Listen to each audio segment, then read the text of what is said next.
आपकी स्क्रीन पर कह रहे सबसे हल्की धातु कौन सी होती है, तो आपको मालूम होना चाहिए लिथियम ही सबसे हल्की धातु होती है। अगला देखिए कह रहे भारत की सबसे बड़ी मीठे जल की झील का नाम क्या है, तो भारत की सबसे बड़ी मीठे जल की झील का नाम क्या है, वूलर झील है, ये आपको याद रखना है। उसके बाद देखिए रूस की क्रांति यानी कि रूसी क्रांति साथियों कब हुई थी, तो ये भी बहुत इंपॉर्टेंट सवाल है साथियों। 1917 में रूसी क्रांति हुई थी। राइट आंसर आपका ऑप्शन नंबर बी होगा। सीमांत गांधी जिसको फ्रंटियर गांधी कह सकते हैं, इसके नाम से किनको जाना जाता था साथियों, मुझे बताइए। तो खान अब्दुल गफ्फार खान की अगर बात करें तो फ्रंटियर गांधी इनको कहा जाता था, यानी कि सीमांत गांधी के नाम से जाना जाता था खान अब्दुल गफ्फार खान को। उसके बाद देखिए साथियों कि नाइटिंगेल ऑफ इंडिया के नाम से किसे पुकारा जाता है, तो नाइटिंगेल ऑफ इंडिया के नाम से साथियों सरोजनी नायडू को पुकारा जाता है। राइट आंसर जिनका ऑप्शन नंबर सी है, तो बिल्कुल करेक्ट है। साथियों देखिए कम समय है तो बहुत तेजी के साथ हम लोग यहां पर चलेंगे, क्योंकि साथियों इस कम समय में आपको सिर्फ और सिर्फ वही चीजें पढ़ना चाहिए, वही चीजें पढ़ना चाहिए साथियों जो आपके एग्जाम में आपको डायरेक्ट देखने को मिलेंगी। होम रूल आंदोलन साथियों किसके द्वारा चलाया गया, देखिए बाल गंगाधर तिलक के द्वारा भी होम रूल आंदोलन चलाया गया था और एनी बेसेंट के द्वारा भी चलाया गया था। लेकिन जब आपके एग्जाम में ये सवाल आएगा तो इनमें से कोई एक ऑप्शन होगा। उसके बाद देखिए साथियों कहा जा रहा है कि प्लासी का युद्ध कब हुआ था, यह सवाल कई बार आपसे पूछा जा चुका है और इस बार भी पूछे जाने की संभावना है। तो 1757 में ही साथियों प्लासी का युद्ध हुआ था। उसके बाद देखिए राष्ट्रीय विकास परिषद के अध्यक्ष कौन होते हैं, प्रधानमंत्री, वित्त मंत्री या गृह मंत्री। तो आपको यह भी ध्यान रखना है कि राष्ट्रीय विकास परिषद के अध्यक्ष कौन होते हैं, प्रधानमंत्री ही होते हैं। ख्वाजा मोइनुद्दीन चिश्ती की दरगाह साथियों अजमेर में है या बनारस में है या दिल्ली में, हैदराबाद में है। तो ये आपका जवाब अगर है ऑप्शन नंबर ए तो बिल्कुल करेक्ट हो जाएगा, यानी कि ख्वाजा मोइनुद्दीन चिश्ती की दरगाह अजमेर में है। नेक्स्ट नंबर का सवाल है करके गुड फ्राइडे किससे संबंधित है साथियों, बताइए। गुड फ्राइडे क्या ईसा के जन्म को कहा जाता है, ईसा की सूली वाले दिन को कहा जाता है, ईसा के पुनर्जन्म को या अंतिम भोजन को, तो मैं कहूंगा ईसा की सूली आपका यहां पर बिल्कुल सही जवाब हो जाएगा। जैनियों के पहले तीर्थकर का नाम क्या था साथियों, तो बाबा ऋषभदेव की अगर बात करते हैं तो जैन धर्म के पहले तीर्थकर यही तो थे, ऋषभदेव। उसके बाद देखिए कह रहे कि गीत गोविंद यानी कि गीति काव्य के कवि कौन है, तो गीत गोविंद गीति काव्य के कवि कौन है साथियों, जयदेव है। आंसर आपका जो जाएगा वो ऑप्शन नंबर किसके साथ जाएगा, बी के साथ जाएगा। दिव्य जीवन संघ के संस्थापक अगर आपसे परीक्षा में पूछा जाए तो आपका जवाब क्या होना चाहिए, स्वामी शिवानंद होना चाहिए। यानी कि दिव्य जीवन संघ के संस्थापक कौन थे, तो स्वामी शिवानंद थे। उसके बाद देखिए कह रहे कि बॉल पेन किस सिद्धांत पर कार्य करता है, ये भी साथियों क्वेश्चन बहुत इंपॉर्टेंट है और आपके एग्जाम में आएगा।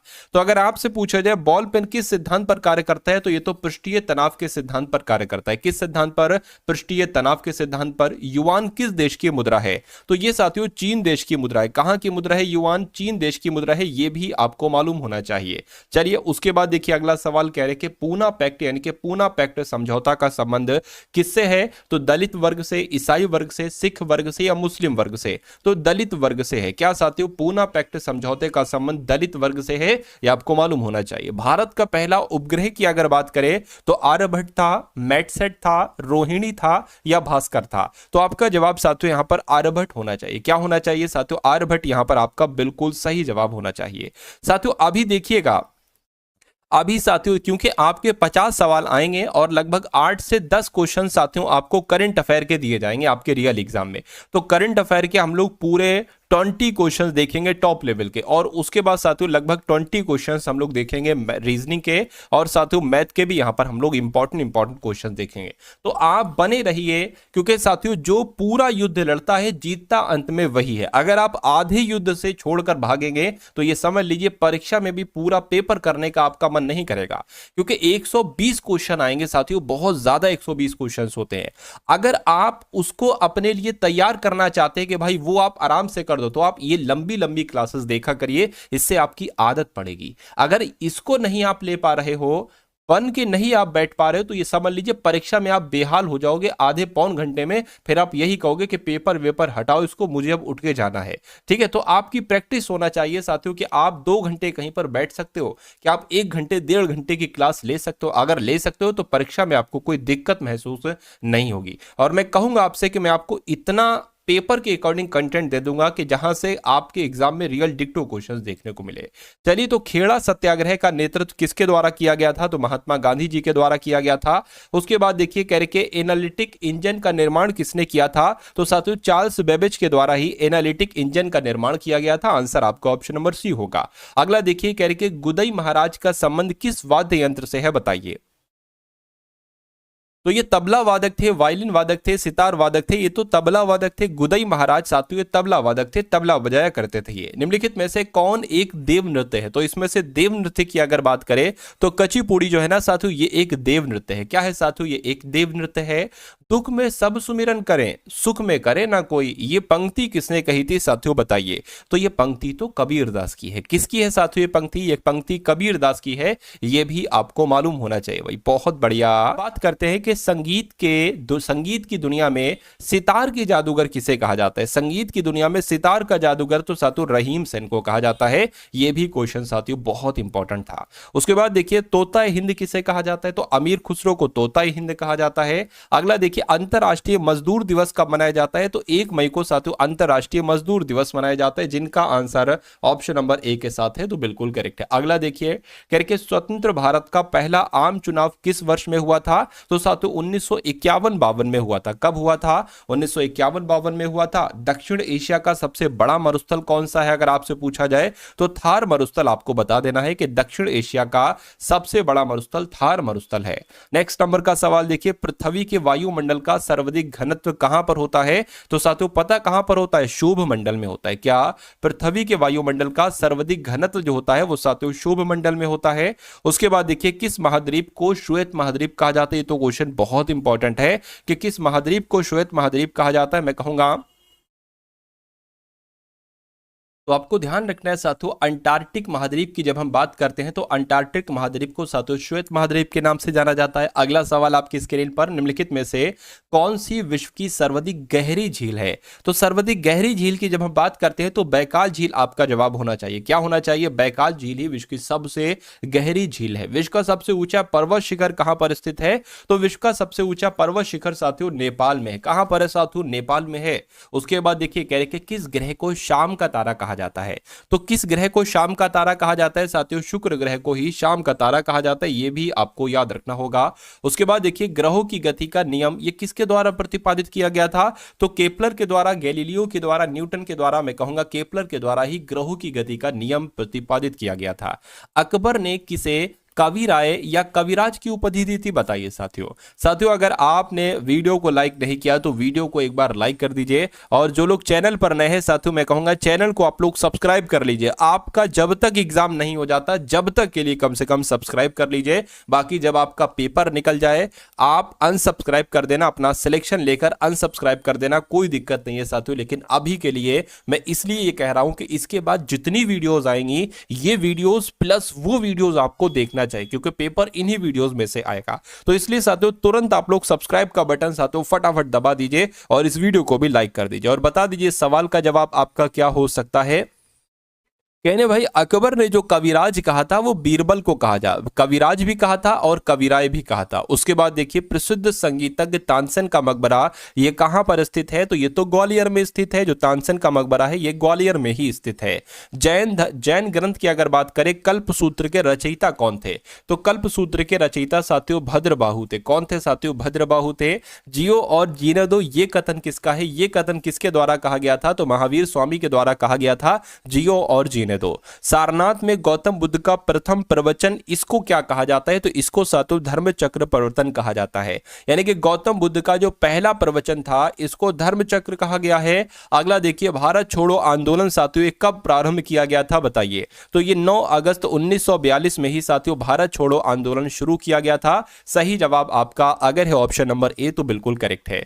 1932 में पूना समझौते के साथ किसका सीधा संबंध था? तो किसका सीधा संबंध था साथियों? दलित वर्ग का था। यानी कि अभी मैंने आपको भी बताया था साथियों कि 1932 में जो हमने आपको बताया पूना समझौता ये दलित वर्ग से संबंधित था। और ये कब हुआ था? तो 1932 में हुआ था। उसके बाद देखिए करो या मरो यानी कि डू और डाई ये मंत्र किसने यानी कि कथन किसके हैं मुझे बताइए। तो ये महात्मा गांधी जी के द्वारा कहा गया था साथियों करो या मरो। साथियों देखिए जो क्वेश्चंस मैं आपको बता रहा हूं ना सिंपल सा फंडा है, आप उन क्वेश्चंस को तैयार कर लीजिए बस। वर्ष 1932 में अखिल भारतीय हरिजन संघ के संस्थापक साथियों कौन थे? तो इसके संस्थापक की अगर बात करें तो अखिल भारतीय हरिजन संघ के संस्थापक महात्मा गांधी जी थे।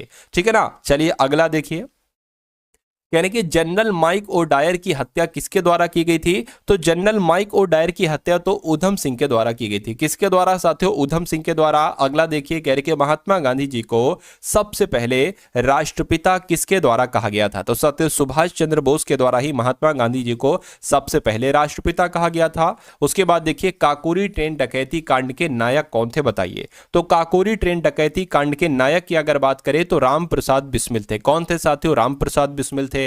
उसके बाद देखिए, कह रहे कि जय हिंद का नारा किसने दिया था? तो जय हिंद का नारा भाई साहब किसने दिया था? सुभाष चंद्र बोस के द्वारा ही जय हिंद का नारा दिया गया था। यह भी इंपॉर्टेंट क्वेश्चन है, आपको ध्यान रखना है। इंडिया डिवाइडेड ये पुस्तक बहुत पूछी जाती है।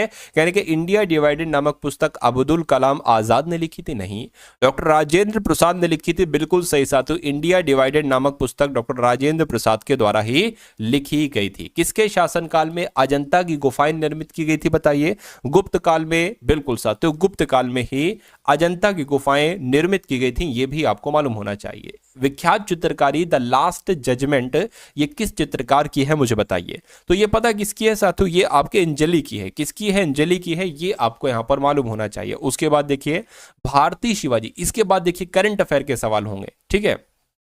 करंट अफेयर के सवाल हैं। भारतीय शिवाजी किस शैली के नृत्य के लिए प्रसिद्ध हैं? तो ये साथियों मोहिनी अट्टम के लिए जानी जाती। किसके लिए साथियों? मोहिनी अट्टम के लिए जानी जाती। ये आपको यहां पर मालूम होना चाहिए। तो ये 50 सवाल आपके हो गए जीके के। अब 20 क्वेश्चंस हम लोग देख लेते हैं साथियों, जो बिल्कुल हाल फिलहाल के ही हैं, ठीक है? और वो साथियों यानी कि पिछले 6 महीने के अंदर अंदर की ये करंट अफेयर है, और ये सबसे इंपॉर्टेंट साथियों 20 क्वेश्चंस हैं। मैं कहूंगा यहां से आपके एग्जाम में सवाल आएंगे। देखिए, राष्ट्रपति यानी कि कह रहे कि किस देश के राष्ट्रपति भारत की यात्रा पर आएंगे? तो मैं कहूंगा साथियों सिंगापुर के राष्ट्रपति भारत की यात्रा पर आएंगे। ये सवाल आपसे पूछा जा सकता है। जापान ने किस देश के खिलाफ सख्त प्रतिबंधों की घोषणा कर दी है? तो जापान ने साथियों रूस देश के खिलाफ। किसके खिलाफ? जापान ने रूस के खिलाफ सख्त प्रतिबंधों की घोषणा कर दी है, यह भी आपको मालूम होना चाहिए। किस देश के क्रिकेटर तमीम इकबाल ने अंतरराष्ट्रीय क्रिकेट से संन्यास की घोषणा की है? तो मैं कहूंगा साथियों ये क्रिकेटर है तमीम इकबाल बांग्लादेश के, और इन्होंने साथियों अंतरराष्ट्रीय क्रिकेट से संन्यास की घोषणा कर दी है। उसके बाद देखिए, कह रहे कि कहां रोबोटिक प्रणाली का उपयोग करके दुनिया की पहली हृदय संबंधी टेली सर्जरी की गई है? तो साथियों कहां पर यह काम किया गया है मुझे बताइए? तो यह काम अपने भारत देश में कहा गया है। क्या? अपने भारत देश में रोबोटिक प्रणाली का उपयोग करके दुनिया की पहली हृदय संबंधी टेली सर्जरी की गई है। उसके बाद देखिए, कह रहे कि कौन 2026 में 28वें conference of speakers and presiding officers of the Commonwealth की मेजबानी करेगा? तो कौन करेगा साथियों? आपसे पूछा जा रहा है। अपना देश भारत करेगा। तो यह भी इंपॉर्टेंट क्वेश्चन है, आपको याद रखना है। उसके बाद देखिए कि एक रिपोर्ट के अनुसार भारत के राष्ट्रीय राजमार्गों में पिछले 10 वर्षों में कितने प्रतिशत की वृद्धि दर्ज की गई है? तो साथियों 60% की वृद्धि दर्ज की गई है, यह भी आपको मालूम होना चाहिए। उसके बाद देखिए, कह रहे कि निकोलस मादुरो ने किस देश के राष्ट्रपति के रूप में तीसरी बार शपथ ली है बताइए? तो ये वेनेजुएला के तीसरी बार राष्ट्रपति बने हैं। कौन? निकोलस मादुरो, ये वेनेजुएला के तीसरी बार राष्ट्रपति बने हैं। ये इंपॉर्टेंट क्वेश्चन है, इसलिए आपको याद रखना होगा। किस राज्य की पुलिस ने फीडबैक प्रणाली शुरू की है बताइए? तो किस राज्य की पुलिस ने? मैं कहूंगा तेलंगाना राज्य की पुलिस ने फीडबैक प्रणाली शुरू की है। यह भी इंपॉर्टेंट क्वेश्चन है, आपको याद रखना है। किस देश में पहला हिंदी प्रमाणन पाठ्यक्रम शुरू किया गया है बताइए? तो अगर बात करते हैं साथियों श्रीलंका की, अगर बात करें तो किस देश में? श्रीलंका देश में पहला हिंदी प्रमाणन पाठ्यक्रम शुरू किया गया है। उसके बाद देखिए, किस देश ने भारतीय यात्रियों के लिए ई वीजा शुरू किया है? तो मैं कहूंगा साथियों इजराइल की अगर बात करें, इजराइल देश ने ही भारतीय यात्रियों के लिए ई वीजा शुरू किया है। और राष्ट्रीय युवा महोत्सव 2025 यानी कि नेशनल यूथ फेस्टिवल 2025 का आयोजन कहां पर किया गया है? तो इसका आयोजन साथियों न्यू दिल्ली में किया गया। नई दिल्ली में ही राष्ट्रीय युवा महोत्सव 2025 का आयोजन किया गया है। इंपॉर्टेंट सवाल है और वेरी वेरी इंपॉर्टेंट सवाल है। उसके बाद देखिए अगला सवाल कह रहे कि 23वें दिव्य कला मेले का आयोजन कहां पर किया गया है? तो साथियों गुजरात में ही 23वें दिव्य कला मेले का आयोजन किया गया है। अगला देखिए कह रहे कि किसने ऑल इंडिया रेडियो के विशेष कुंभवाड़ी चैनल का उद्घाटन किया है? तो यह काम योगी जी के द्वारा किया गया है। योगी आदित्यनाथ जी ने ही ऑल इंडिया रेडियो के विशेष कुंभवाड़ी चैनल का उद्घाटन किया है। अगला देखिए किसे प्रवासी भारतीय सम्मान पुरस्कार 2025 से सम्मानित किया गया है? तो इनका नाम है डॉक्टर सैयद अनवर खुर्शीद। और डॉक्टर सैयद अनवर खुर्शीद को प्रवासी भारतीय सम्मान पुरस्कार 2025 से सम्मानित किया गया है। ज्ञानदा काकती, क्या इनका नाम ज्ञानदा काकती, और इनका भी हाल फिलहाल में निधन हुआ है। ये आखिर कौन है? तो ऐसे करके सवाल पूछे जाते हैं। ये अभिनेत्री हैं। कौन है साथियों? ये अभिनेत्री थी। उसके बाद देखिए, किसने अवैध आप्रवासन को रोकने के लिए प्रतिबंधों की घोषणा की है? बताइए। तो अगर ब्रिटेन देश की बात करें, ब्रिटेन देश ने ही अवैध आप्रवासन को रोकने के लिए प्रतिबंधों की घोषणा की है। जारी, ये तो बहुत इंपॉर्टेंट क्वेश्चन है साथियों, हेनले पासपोर्ट इंडेक्स जो अभी हाल फिलहाल में जारी किया गया है, हेनले पासपोर्ट इंडेक्स 2025 में कौन टॉप पर रहा है? कौन सा देश शीर्ष पर रहा है? बताइए, क्या आपका राइट आंसर हो सकता है? चलिए, तो सिंगापुर आपका जवाब हो जाएगा, यानी कि जारी हेनले पासपोर्ट इंडेक्स 2025 में सिंगापुर टॉप पर रहा है, शीर्ष पर रहा है। पीएम मोदी ने भारत के पहले ग्रीन हाइड्रोजन हब की आधारशिला कहां रखी है? तो साथियों, कहां रखी है ये आपसे पूछा जा रहा है। विशाखापट्टनम में रखी है। कहां पर? विशाखापट्टनम में रखी है। अगला देखिए, थर्ड आई एशियन फिल्म फेस्टिवल का 21वां संस्करण ये कहां पर शुरू हुआ है? साथियों, मुंबई में शुरू हुआ है। कहां पर थर्ड आई एशियन फिल्म फेस्टिवल का 21वां संस्करण शुरू हुआ है? तो मुंबई में शुरू हुआ है। और किस देश की संसद ने जोसेफ ऑन को राष्ट्रपति नियुक्ति किया है? तो मैं कहूंगा साथियों, यहां पर आपका राइट आंसर लेबनान हो जाएगा, यानी कि लेबनान की संसद ने जोसेफ ऑन को राष्ट्रपति नियुक्ति किया है। ये आपको साथियों यहां पर मालूम होना चाहिए भाई। बहुत बढ़िया, वेरी गुड क्लास। अब उसके बाद देखिए साथियों, अब यहां से अगर बात करें, आपके सामने रीजनिंग के सवाल शुरू हो जाएंगे। देखिए, रीजनिंग की अगर बात करें तो आरपीएफ कांस्टेबल एग्जाम में रीजनिंग के पूरे 35 सवाल आएंगे। तो यहां पर साथियों, उन 35 सवालों को हराने के लिए, उन 35 सवालों को कवर अप करने के लिए ऐसे 20 कॉन्सेप्ट लिए गए हैं जो बार बार हर एक एग्जाम में साथियों पूछे जाते हैं। इसलिए इन सवालों को, 20 सवालों को आप लोग जरूर देखिएगा। तो पहला सवाल है, कह रहे सेल्वम और नवीन एक निश्चित बिंदु से चलते, कहीं से ही चलते, मान लीजिए यहां से सेल्वन और नवीन चलते हैं। कह रहे कि सेल्वम जो चलता है वो 7 किलोमीटर दक्षिण में चलता है। मान लीजिए सेल्वम की अगर बात करें, ये 7 किलोमीटर चलता है और दक्षिण में चलता है, यानी कि ये इस तरफ आएगा। देखिए, मैंने आपको कई बार बताया, देखिए ये होता है दक्षिण, ये होता है साथियों पूर्व, ये होता है पश्चिम और ये होता है उत्तर। ठीक है, तो दक्षिण सेल्वम यहां पर आ जाएगा। उसके बाद कह रहे हैं कि फिर वो बाएं ओर मुड़ता है, तो बाएं ओर मुड़ता है और 5 किलोमीटर चलता है। ठीक है, बाएं ओर मुड़ गया, ये इधर 7 चला और इधर ये 5 किलोमीटर चला। कहने कि नवीन 5 किलोमीटर पूर्व में जाता है। नवीन तो अभी यहीं पर है, सेल्वम यहां से चला था, नवीन यहीं पर है। नवीन जो चलता है वो साथियों 5 किलोमीटर पूर्व की तरफ चलता है, तो 5 किलोमीटर पूर्व की तरफ चला दिया और बाएं मुड़ जाता है। क्या साथियों, कह रहे कि बाएं मुड़ जाता है, तो इसको हमने साथियों यहां पर बाएं मोड़ दिया। ठीक है, बाएं मुड़ता है और 5 किलोमीटर चलता है, 5 चल गया। ठीक है, कह रहे कि दोनों एक दूसरे से कितनी दूरी पर हैं? एक ये है और एक साथियों ये है, टोटल दूरी कितनी होगी बताइए।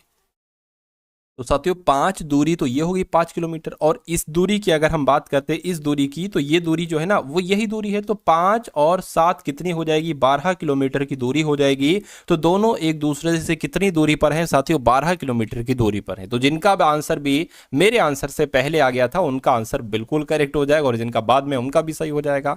अब उसके बाद देखिए, अगला सवाल बहुत इंपॉर्टेंट करेगा, उस विकल्प का चयन करिए दिए गए विकल्पों से भिन्न, यानी कि सबसे अलग इन 4 ऑप्शन में से कौन सा ऑप्शन आपको लग रहा है, कौन सी आकृति, कौन सा चित्र आपको सबसे अलग लग रहा है? बताइए। देखिए, बी यहां पर है तो बी यहां से यहां आ गई, वाई यहां पर, वाई यहां से यहां आ गया। ठीक है, स्टार यहां पर, स्टार से ये यहां आ गया और यहां से ये चीज ये यहां आ गई। ठीक है, यहां से ये यहां आ गई, यहां से ये यहां आ गया, लेकिन यहां से प्लस यहां पर आना चाहिए प्लस, लेकिन यहां पर नहीं है। तो मैं कहूंगा ये सबसे अलग हो जाएगा, सबसे विषम हो जाएगा, सबसे भिन्न हो जाएगा। तो यही आपका राइट आंसर हो जाएगा। अगला सवाल देखिए, देखिए आरपीएफ के कथन और निष्कर्ष वाले सवाल आरपीएफ के एग्जाम में जरूर पूछे जाते, तो इन सवालों को भी आप लोग देखिए जरा। कहने कि क्या भारतीय सरकार को अनाथालयों का सहारा देना चाहिए, यानी कि भारत की सरकार को अनाथालयों को सहारा देना चाहिए या नहीं देना चाहिए? अब तर्क देखिए, तर्क आप देखिए और मुझे बताइए कौन सा तर्क मजबूत है, कौन सा तर्क कमजोर है। कहने कि हाँ भैया बिल्कुल सरकार को अनाथालयों को सहारा देना चाहिए। क्यों? क्योंकि खराब आर्थिक और सामाजिक स्थिति सरकार की सहारे की आवश्यकता को इंगित करती है। बिल्कुल साथियों, इन अनाथालयों की आर्थिक स्थिति भी सही नहीं होती और सामाजिक स्थिति भी, तो साथियों सरकार को सहारे की आवश्यकता को करना चाहिए, बिल्कुल करना चाहिए, बिल्कुल सही हो जाएगा, मजबूत हो जाएगा। कहने कि नहीं, भारत की सरकार को अनाथालयों को सहारा नहीं देना चाहिए, नहीं देना चाहिए साथियों। क्यों नहीं देना चाहिए? क्योंकि फर्जी गैर सरकारी संगठन पनपते। ये बात तो बिल्कुल सही है। मतलब कुछ ऐसे गैर सरकारी संगठन पनप जाते हैं जहां पर अनाथ बच्चे ना के बराबर हो सकते हैं, ठीक है, या बिल्कुल भी नहीं हो सकते, और वो सरकार से मुआवजा लेते रहते हैं संस्थान।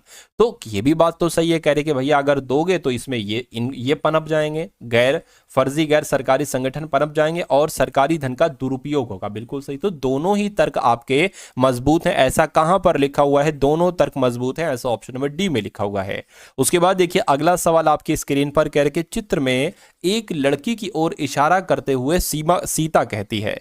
ठीक है भाई साहब, तो यहां पर अगर बात करें सीता क्या कह रही है? सीता एक लड़की की तरफ इशारा करते हुए कह रही है, सीता एक लड़की की तरफ इशारा करते हुए कह रही कि उसकी मां का पिता, यानी कि इनकी कोई माता जी होंगी, इनकी कोई मां होंगी, और इनके क्या, इन माता जी के क्या कोई पिताजी होंगे, इन माता जी के कोई पिताजी होंगे। सीता कह रही है इस लड़की की माता के पिता, तो इस लड़की के वो कौन हो गए? इस लड़की के वो नाना ही तो हो गए, इस लड़की के वो नाना हो गए। ठीक है, कहने कि उसकी माँ के पिता मेरी बहन के दादा हैं। मेरी बहन, सीता कह रही है मेरी बहन के दादा हैं, या ये कह लो मेरे ही दादा हैं, यानी कि ये दादा हो गए इनके। ठीक है, ये इनके कौन हो गए? दादा हो गए, यानी कि दादा हैं। ठीक है, दादा या नाना है, कहने कि जबकि उसकी माँ उसके दादा नाना की इकलौती पुत्री, यानी कि ये जो इनके पिता की जो ये जो बेटी है ना, ये इकलौती पुत्री है। क्या है साथियों? इकलौती पुत्री है।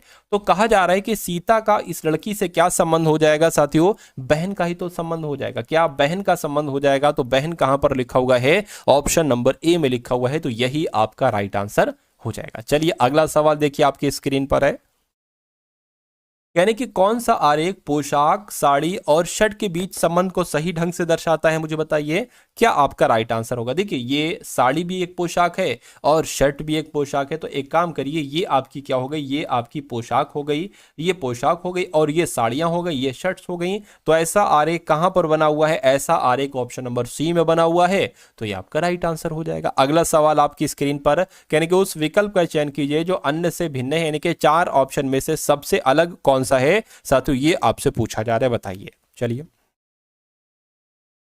देखिए, भूटान देश है, मालदीव देश है, नेपाल देश है। ये सारे के सारे देश साथियों अपने एशिया महाद्वीप में स्थित हैं, लेकिन सेशल्स अगर महाद्वीप की अगर बात करते हैं तो ये अफ्रीका एशिया में नहीं है, बल्कि ये अफ्रीका में है। तो सबसे अलग कौन सा हो जाएगा? ऑप्शन नंबर बी हो जाएगा। नेक्स्ट नंबर का सवाल है आपकी स्क्रीन पर, कहा जा रहा है कि दिए गए विकल्पों में से उस शब्द का चयन करिए जिसका दिए गए शब्द के अक्षरों का उपयोग करके गठन नहीं किया जा सकता है। क्या इनका मतलब यहां पर जो लेटर्स लिखे हुए हैं, मतलब ए वाले में जो लेटर्स लिखे हैं कि ये लेटर्स यहां पर हैं, अगर हैं तो ये आंसर नहीं होगा। इसको देखते हैं, एक एक करके चेक कर लेते हैं। देखिए सैलेंस लिखा हुआ है, तो एस ये हो जाएगा, ई ये हो जाएगा, और एल किधर गया? एल ये हो जाएगा, ई ये हो जाएगा सैलेन, और एन ई कहां पर है? ई ये हो गया, एन कहां पर? ये हो गया, यानी कि ये तो बन सकता है, तो ये आंसर नहीं हो सकता। यहां पर पूछा गया कौन सा नहीं बनाया जा सकता। ल्यू मिचेल की अगर बात करें तो एल यू ये हो गया, एम ये हो गया, आई कहां पर? ये हो गया, एन ये हो गया, एन एन तो नहीं है, एन नहीं है, एन की जरूरत नहीं है। ठीक है, ल्यूमी ये हो चुका है, ल्यूमी यहां पर हो गया है। सी एच ई एल देख लो, सी ये हो गया, और एच ये हो गया, ई ये हो गया, और एल ये हो गया, यानी कि ये वाला भी साथियों बनाया जा सकता है, तो ये भी आंसर नहीं हो सकता। ठीक है, अब तीसरे वाले को चेक कर लेते हैं, मिलेंस। ठीक है, मिलेंस कह रहे हैं कि एम आई एल ए, तो एम किधर गया? एम आई ये हो गया, और एल ए किधर गया? एल ये हो गया, ए किधर गया? ए नहीं है भाई साहब, ए यहां पर जो है पूरे मुझे ए नहीं दिख रहा है, तो मैं कहूंगा ये वाला नहीं बनाया जा सकता है, नहीं बनाया जा सकता है, तो यही आपका राइट आंसर हो जाएगा। उसके बाद देखिए अगले नंबर का सवाल आपकी स्क्रीन पर है, आपसे पूछा जा रहा है कि शीला पूर्व की तरफ मुंह किए हुए खड़ी है। तो सवाल में जैसा जैसा कहा जा रहा है वैसा वैसा हम कर देते हैं। मान लीजिए शीला यहां पर खड़ी है और शीला का मुख किस तरफ है? पूर्व की तरफ है। ठीक है, कह रहे कि 90 डिग्री वामावर्त दिशा में घूमती है। पहले मैं आपको बता दूं कि वामावर्त का मतलब क्या होता है, दक्षिणा का मतलब क्या होता है। देखिए जैसे घड़ी की सुइयां चलती हैं, ठीक है ना, घड़ी की सुई जैसे चलती है वो उसको कहा जाता है दक्षिणावर्त। जैसे कि मान लीजिए, ठीक है, सुई यहां पर है, फिर यहां पर आएगी, यहां पर आएगी, यहां पर, यानी कि ये जो क्रम में चला रहा हूं ना, ये दक्षिणावर्त चला रहा हूं।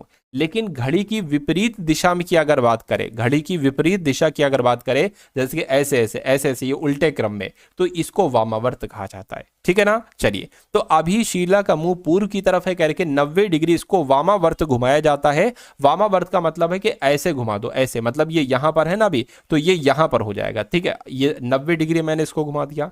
फिर कह रहे हैं कि 225 डिग्री दक्षिणावर्त घुमा दो। तो देखिए 225 डिग्री पता क्या होता है, 90 घुमाओ और 90 घुमाओ और फिर 45 घुमाओ। ठीक है, तो हमने इसको दक्षिणावर्त घड़ी की दिशा में 90 घुमाएंगे यहां से, तो ये साथियों यहां पर आ जाएगा। फिर 90 घुमाएंगे तो ये यहां पर आ जाएगा। फिर 45 घुमाएंगे तो ये यहां पर आ जाएगा। तो अब शीला किस तरफ मुंह किए हुए है, अब शीला इस तरफ मुंह किए हुए है। और ये दिशा क्या होती है साथियों, ये दिशा मैं आपको बता दूं, ये दिशा आपकी पश्चिम और ये दिशा दक्षिण। तो इस तरफ मुंह है तो दक्षिण पश्चिम हो जाएगा। और दक्षिण पश्चिम कहां पर लिखा हुआ है, ऑप्शन नंबर डी वाले में लिखा हुआ है। तो ये सवाल आपकी समझ में आया, कोई दिक्कत कोई परेशानी नहीं है तो अगले बढ़ जाइए, आगे वाला सवाल देख।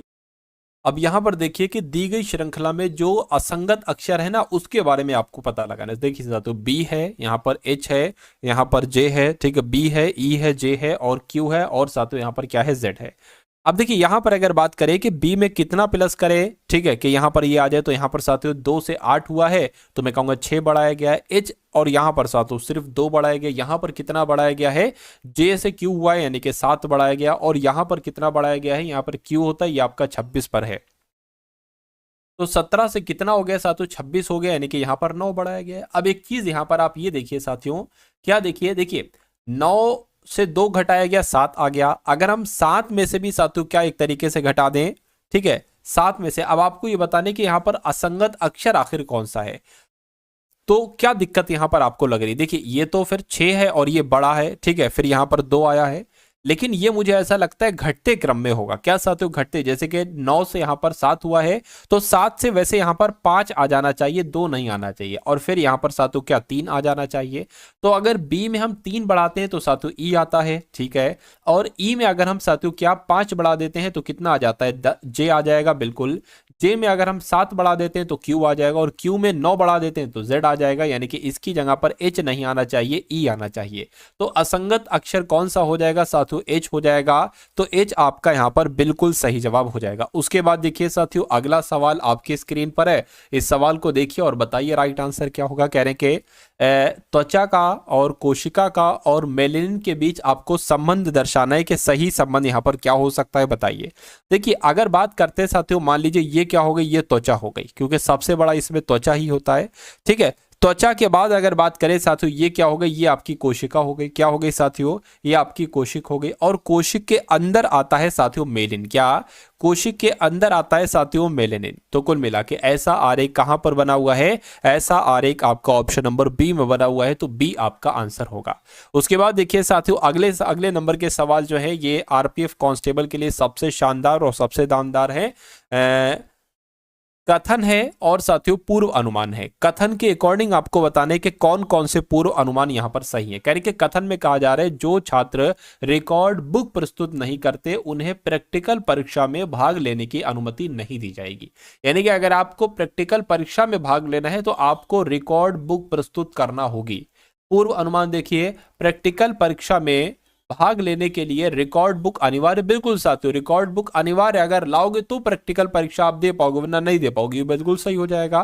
प्रैक्टिकल परीक्षा एक छात्र को एक विषय में तकनीकी रूप से मजबूत बनाती है, तो ये यहां पर नहीं कहा गया, यहां पर सिर्फ इतना कहा गया है कि भाई अगर रिकॉर्ड बुक दोगे तो प्रैक्टिकल परीक्षा दे पाओगे। और इसके अंतर्निहित जो पूर्व अनुमान है वो ऑप्शन नंबर ए वाला है, ये सेकंड वाला नहीं है। तो ऐसा कहां पर लिखा हुआ है कि केवल पूर्व अनुमान एक अंतर्निहित है साथियों, ऐसा आपका ऑप्शन नंबर ए में लिखा हुआ है, ठीक है।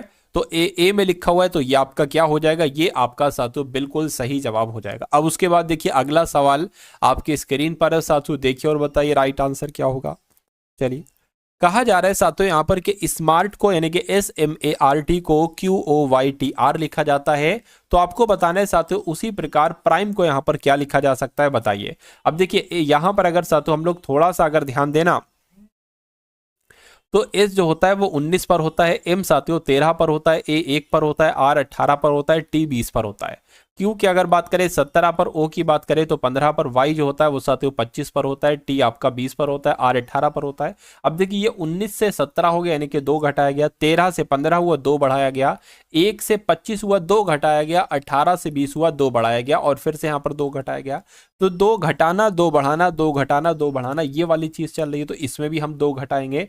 पी में साथियों 2 घटाओगे तो यहाँ पर आपका एन आ जाएगा, आर में 2 बढ़ाओगे टी आ जाएगा, आई में 2 घटाओगे तो क्या आ जाएगा साथियों, तो आपका जी आ जाएगा, और एम में 2 बढ़ाओगे ओ आ जाएगा, और इसमें 2 घटाओगे सी आ जाएगा।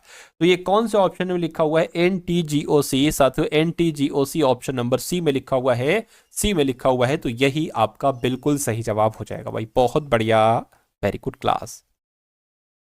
निम्नलिखित श्रृंखला में प्रश्नवाचक चिन्ह की जगह पर आपको बताने क्या आएगा। सबसे पहले 2 है, उसके बाद 7 है, उसके बाद 16 है, उसके बाद 29 है, तो अगला नंबर आपको बताने साथियों यहाँ पर क्या आ सकता है, फटाफट बताइए।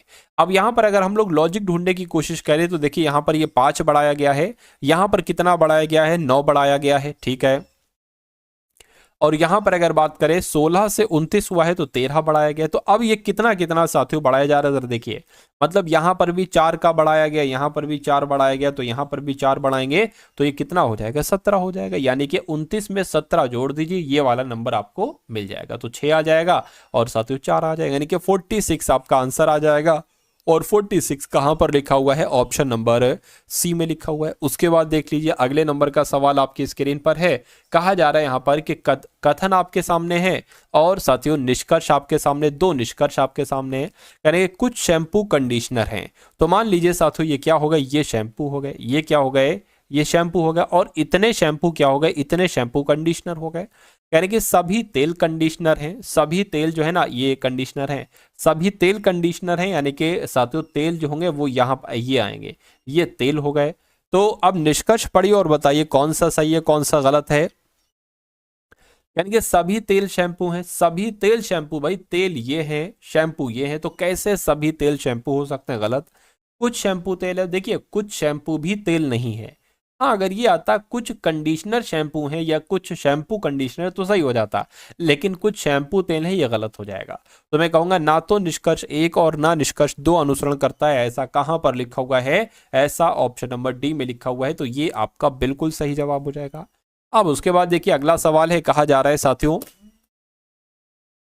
तो यहां पर पेन को 7 3 9 1 5 लिखा गया। देखिए अब इसको थोड़ा सा अगर आप ध्यान से देखेंगे तो आप ये समझेंगे कि ऐसा तो नहीं कि पी के लिए यहां पर 7, ए के लिए 3 ऐसे करके, और उसी प्रकार एम के लिए 4, ए के लिए 3 ऐसे करके लिखा हो। और ये भी हो सकता है कभी भी अगर 2 इस टाइप के आपको दिख जाए कि ये और ये, तो इसका मतलब है कि CH80 का कोड आपको इसमें सही मिलेगा। देखिए CH का कोड क्या है, 68 है, तो 68 हो गया। AT का कोड क्या है, ए ये हो गया यानी कि 3, और T का कोड क्या है 7, तो ये 5। तो यहाँ पर 68 35 का कहीं ऑप्शन में लिखा हुआ है, बिल्कुल लिखा हुआ है 68 35 ऑप्शन नंबर सी में लिखा हुआ है।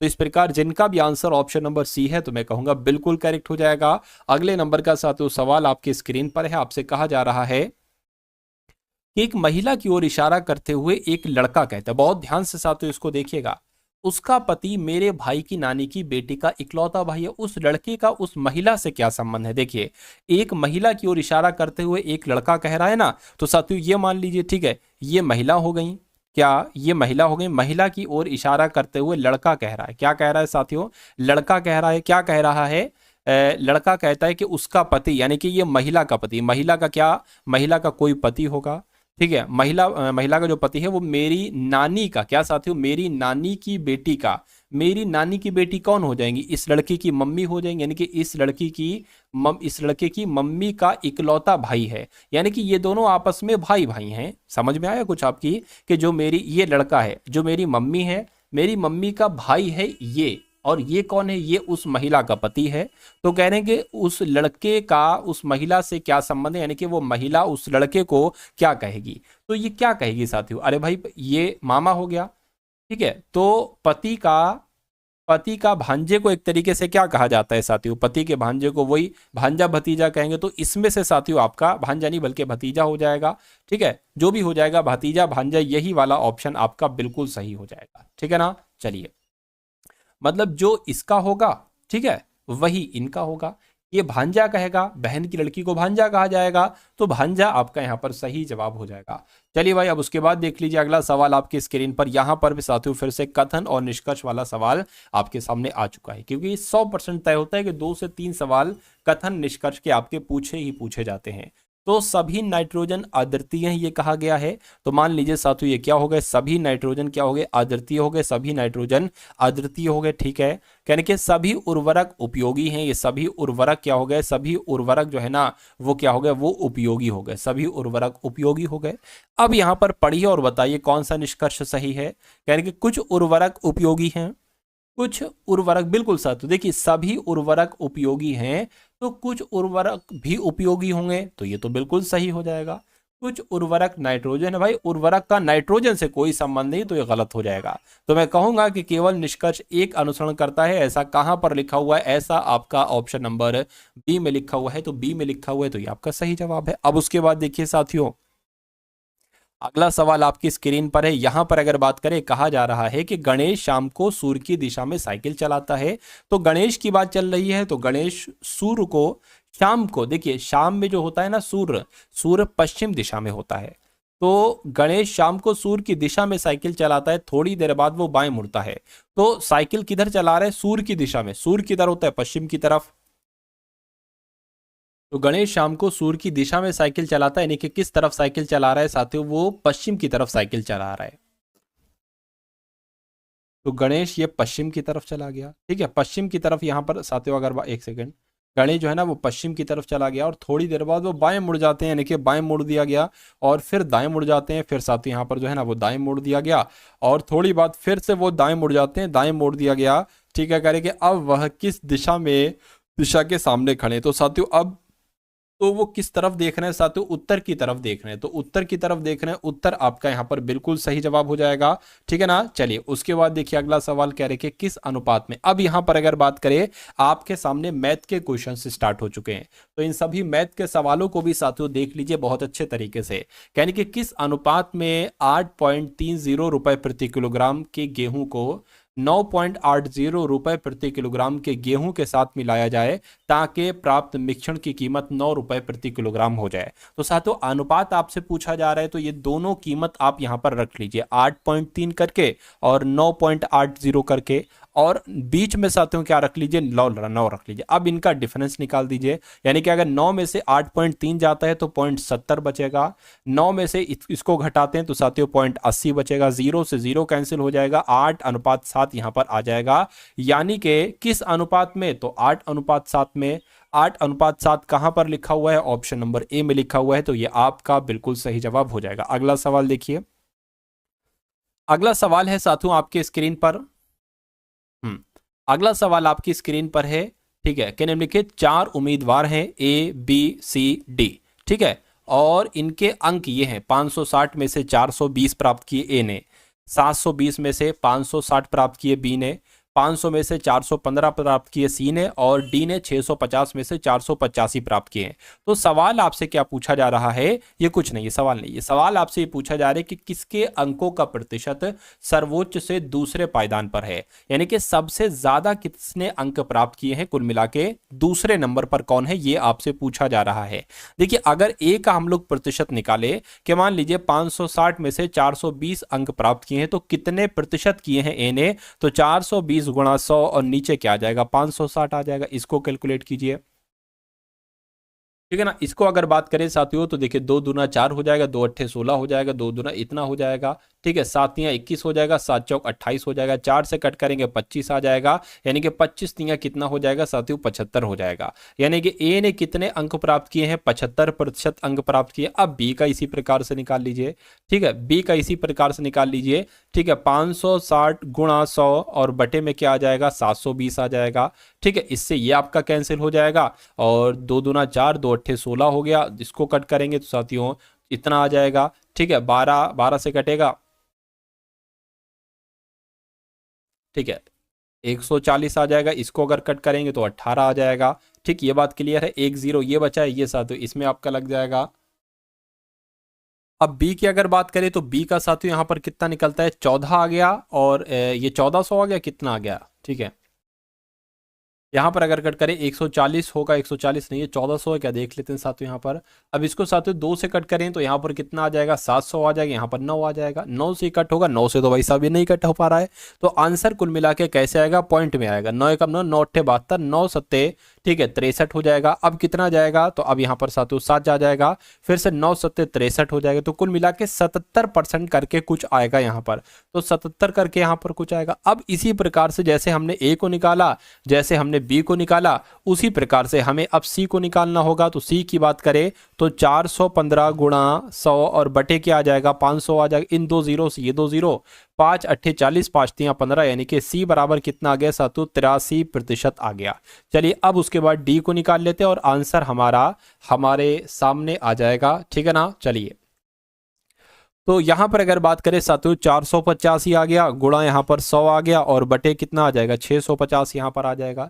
इस जीरो से ये जीरो कैंसिल हो जाएगा, 5 दूना 10 हो जाएगा, 5 एकम 5 हो जाएगा, 5 तियां 15 हो जाएगा। ये बात क्लियर है, बिल्कुल क्लियर है। अब देखिए क्या ये साथियों 13 से आपका कट पाएगा, नहीं कट पाएगा, तो कट करके देखिए 13 26 13 39, 13 चक्कू 52, 13 तियां आपका कितना हो जाएगा, 39 हो जाएगा। कितना बचेगा साथियों, 9 बचेगा, ये इधर आ जाएगा, ठीक है। ये आपका कितना हो जाएगा, 13 सत्ते 91 हो जाएगा। तो 13 सत्ते कितना हो गया, कुल मिला के साथ तो यहाँ पर 91 हो जाएगा। तो यहाँ पर भी पॉइंट करके कुछ आएगा, तो 37 दुना कितना हो जाएगा साथियों, लगभग 74 हो जाएगा। तो डी बराबर कितना आ जाएगा साथियों, 74% यहाँ पर आ जाएगा। अब आपसे सवाल क्या पूछा जा रहा था, कह रहे कि किसके अंकों का प्रतिशत सर्वोच्च से दूसरे पायदान पर है। देखिए पहले नंबर पर किसका सबसे ज्यादा है, इसका। दूसरे नंबर की अगर बात करें साथियों किसका, इसका है, यानी कि बी वाला जो होगा वो दूसरे सर्वोच्च पायदान पर होगा। तो बी कौन से ऑप्शन में लिखा हुआ है, ऑप्शन नंबर ए में लिखा हुआ है।